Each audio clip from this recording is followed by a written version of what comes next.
You know that feeling sometimes when things you used to really look forward to just don't quite hit the same way. Yeah, like the excitement just isn't there anymore. Exactly. The color feels a bit faded maybe. Mm-hmm. And conversations that used to like spark something, now they just feel kind of hollow. Mm-hmm.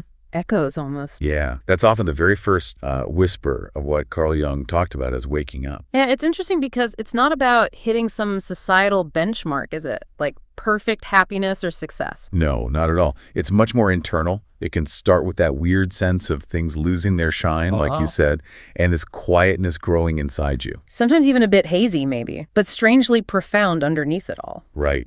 That haziness can feel weirdly sacred somehow. Well, building on that sense of things dimming on the outside often signals a turn inward, doesn't it? Okay. Jung's work suggests it's not really a decline. It's more like shedding old layers, identities, things you needed for external validation that just don't fit anymore.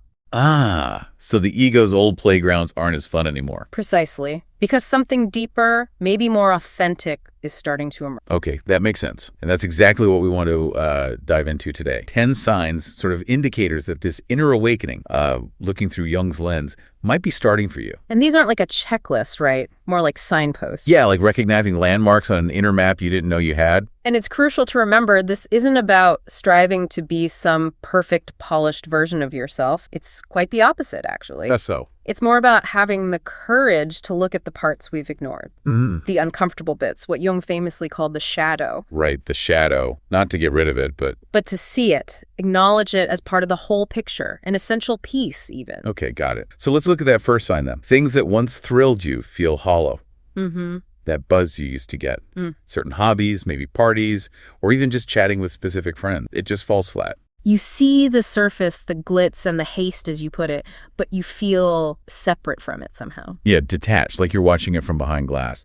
Now, could that just be, burnout? Or is this specifically different in Jung's view? That's a really good question, a crucial distinction.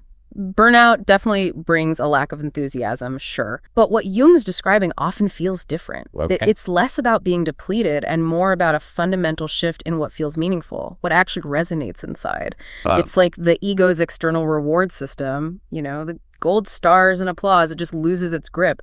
And that pushes you to look for something intrinsically valuable. So a reevaluation of what actually feeds your soul, not just occupies your time. Exactly. Less about tired resources, more about a deeper meaning mismatch. Right. Okay. Then sign number 2, you begin perceiving the grayness in everything. Ah, yes. The dissolving of binary. That old habit of seeing things as purely black or white, good or bad, right or wrong, it starts to blur. The lines just aren't so clear anymore. And that's a huge sign the ego's tight hold is loosening. The ego loves clear distinctions, right? Helps us navigate. Sure, simplifies things. But as this awakening starts, you begin to see the complexity, how interconnected everything is. Nothing's really just one thing. And that's where the shadow comes in again. Exactly. You start to see that things we labeled bad have nuances and things labeled good aren't always purely so. It's about integration, not banishment. It's like realizing admired people have flaws, and maybe people you dismissed have, hidden kindnesses or complex reasons. It's messier. Definitely messier, more nuanced, sometimes uncomfortable too. Which kind of leads into sign 3, you no longer rush to judge. That quick labeling impulse fades. Yeah. Instead of jumping to conclusions about people, there's this curiosity, like, I wonder what led them to do that. That shift from judgment to curiosity, that really speaks volumes about growing empathy, recognizing the shared human stuff. We all have the capacity for, everything, don't we? We do. Both the good and the bad, whatever those labels mean. When we see that in others, and crucially in ourselves, it fosters this deep inner quiet. Less drama inside. Yeah. The need to be right all the time starts to fade. It gets replaced by wanting to understand, wanting to be real, and that naturally breeds compassion. It feels quieter, definitely. Less internal noise. Okay, sign 4. You realize you are only just beginning to learn. Ah, the humbling phase. Totally. That feeling of having it all figured out suddenly seems, pretty naive. Past knowledge, experiences, they just don't feel sufficient anymore. It is humbling, and Jung actually spoke about this. He said individuation, this whole process, isn't about accumulating more knowledge or becoming more. What is it about then? It's about dismantling what isn't really you, taking down the scaffolding. Go So up. realizing you don't know as much as you thought, that opens you up. You become a student again. A student of life, maybe. Yes. With fresh eyes, full of questions, humility, ready to learn from everything, everyday moments, your own emotions, even dreams, accepting the not knowing. Like rediscovering the world with a beginner's mind. That sounds hopeful, actually. It really can be. Okay, then sign 5. You are no longer easily triggered into instant reaction. No, this is a big one. Those buttons that used to get pushed so easily, they start to lose their power. That decreased reactivity is so significant. Those triggers, they often connect straight back to old wounds, right? Stuff packed away in the unconscious shadow. Repressed emotions and all that. Exactly. So the key here is developing that pause, that little gap between the thing happening and your reaction to it. Space to breathe before responding. Yes. And you start observing the emotion, noticing, I am feeling angry right now, instead of just being the anger. Creating distance. A vital distance. Jung saw this as the ego becoming more stable. Stable enough not to be just yanked around by the unconscious. It lets you be present, even with difficult feelings. More presence, less knee-jerk reaction. Yeah. More compassion, maybe even for yourself in those moments. Absolutely. Self-compassion grows hugely here. Right. Sign 6. You forgive more easily. And this is a different kind of forgiveness. How so? It's not like just letting things go grudgingly. No, it shifts from being this difficult thing, this concession you make while still feeling the sting. It becomes something deeper, more about understanding. Understanding what? Understanding the pain behind the action. Recognizing that usually people don't cause harm unless they're carrying their own significant pain. That doesn't excuse it, though. Not at all. It's not about condoning. Jung believed true forgiveness comes from that deeper understanding, not just from deciding morally that you should. And it involves looking at yourselves, too, doesn't it? Crucially, reflecting on times you might have acted unconsciously, maybe caused harm without realizing it fully. We all do. So forgiveness becomes less about them. And more a gift you give yourself. Releasing that grip the past has on you. It brings peace, ultimately. Liberating yourself from the burden. Okay, sign 7. You realize that change begins within yourself.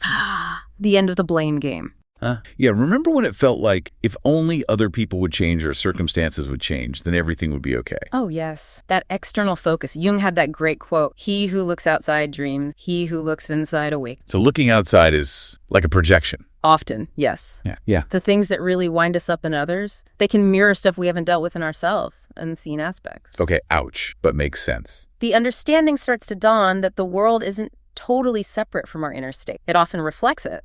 So real sustainable change has to start inside. With honest self-observation, no judgment.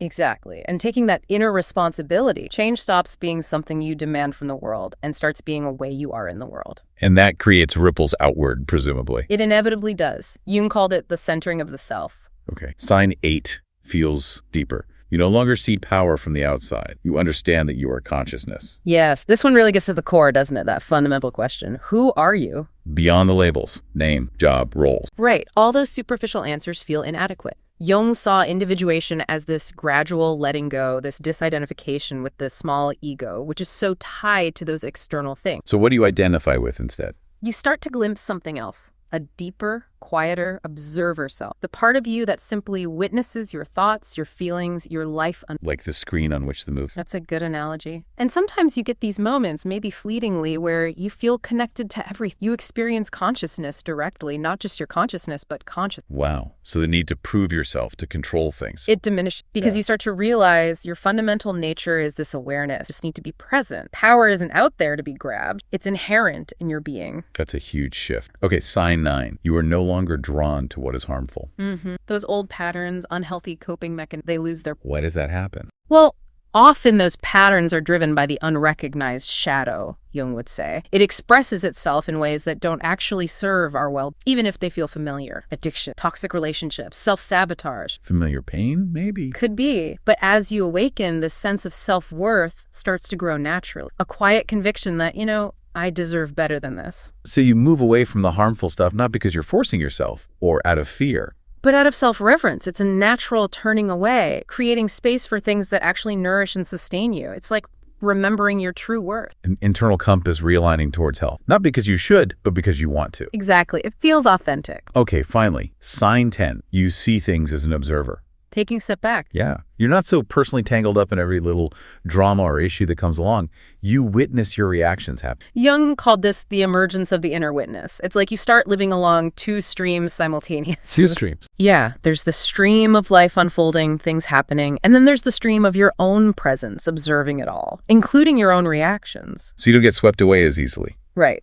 You're less likely to immediately personalize everything, assume it's all about you, and this allows you to see others differently too. With more compassion. Often, yeah, because you can recognize their unconscious patterns, their pain, maybe operating underneath their actions, just like you're learning to see in yourself. And this clarity comes from stillness. Yes, from that inner stillness and presence. It's different from just thinking about things intellectually. The small stuff just doesn't rock the boat as much. It shows a shift from the fragile ego to what Jung called the sanctuary of the self. Sounds like developing an inner anchor. And all these signs, they often lead to a kind of overarching sense, don't they? Yes, often there's this gradual, maybe subtle sensing of something larger at play. Like a bigger force or intelligence. Perhaps, not necessarily in a specific religious way, although it can be for some, more like a quiet knowing, a feeling you're part of a larger whole, an interconnected web. Jung touched on this later in his work, right? He did. That quote, "The self is the image of God and the human psyche," hints at this profound connection. There's a growing trust in how life unfolds, even the difficult parts. A sense that you're being guided, perhaps, by something beyond just your own ego's plan. It sounds like that deep feeling that you're not really alone in it all. That this whole awakening journey is fundamentally about shedding those layers we talked about. Exactly. Shedding the false stuff to get back to a more authentic state. Presence, connection. Realizing you were never really separate. You just needed the quiet to hear that deeper call of the self. Beautifully put. So these 10 signs, they're really just glimpses, aren't they? A starting point for exploring this deeply personal journey. For you, listening, maybe some of these signs resonate more strongly than others right now. And that's perfectly okay. It's your unique path. So maybe a final thought to leave you with as you reflect on all this. Yeah.